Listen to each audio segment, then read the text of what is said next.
Olá pessoal, vamos para o nosso nono vídeo de introdução à filosofia, tá? E eu trabalhei o conceito no vídeo anterior dentro da filosofia de Demerval Saviani, na sua obra Educação,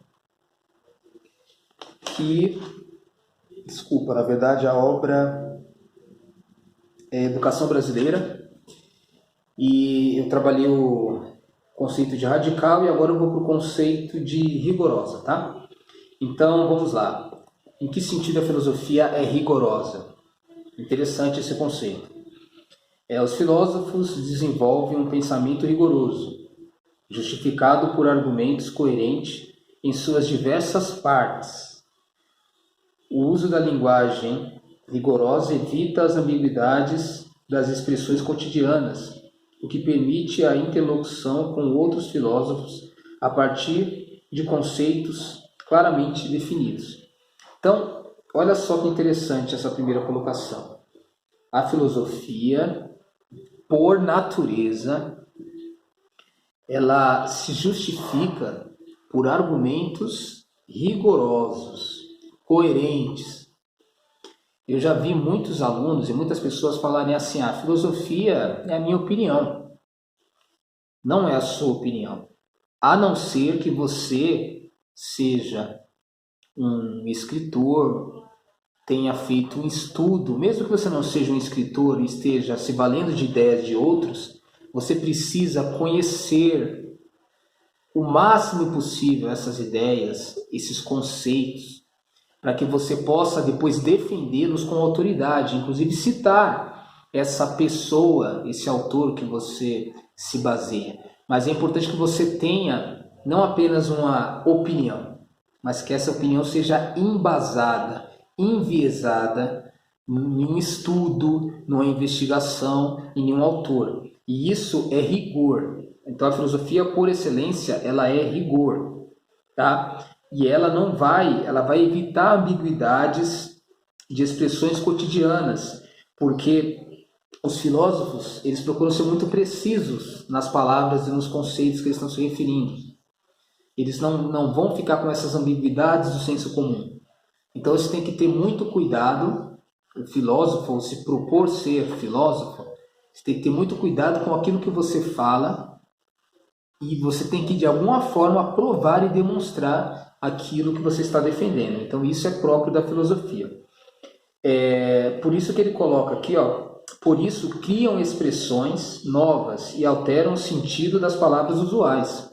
Então, justamente porque você conhece bem aquela palavra, aqueles conceitos que você está utilizando, você pode ver se eles dão conta do que você quer explicar e quer propor, e se eles não der conta, você é capaz de criar novas palavras. O filósofo, ele tem essa autonomia de criar novos conceitos, novas palavras, inclusive, para conseguir traduzir aquelas ideias que ele está querendo definir, que ele está querendo defender.